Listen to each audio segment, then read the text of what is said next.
కేసీఆర్ గారు party క్రమశిక్షణను ఉల్లంఘించినటువంటి Nizamabad MLC కవిత గారి మీద చర్య తీసుకోవడంతో తెలంగాణ రాష్ట్ర వ్యాప్తంగా ఉన్నటువంటి బీఆర్ఎస్ పార్టీ కార్యకర్తలందరూ కూడా హర్షం వ్యక్తం చేస్తా ఉన్నారు. కేసీఆర్ గారు అంటే ఒక విజన్ ఉన్న నాయకుడు.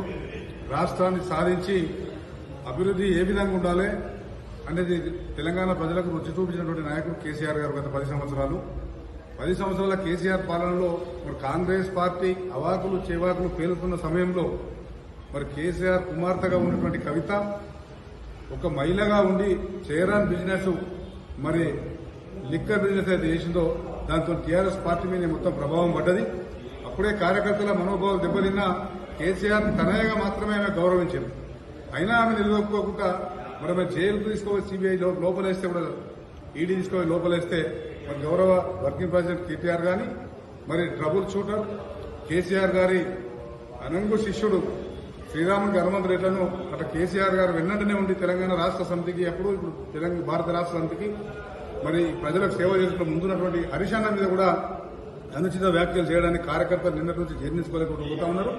రాష్ట్ర వ్యాప్తంగా సోషల్ మీడియాలో చూసినట్టయితే కార్యకర్తలందరూ కూడా బాధపడతా ఉన్నారు.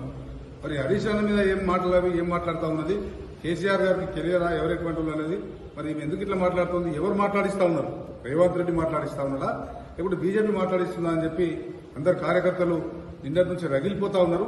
ఇప్పుడు కేసీఆర్ గారు తీసుకున్న నిర్ణయం పట్ల మరి బీఆర్ఎస్ కార్యకర్తలందరూ కూడా హర్షం వ్యక్తం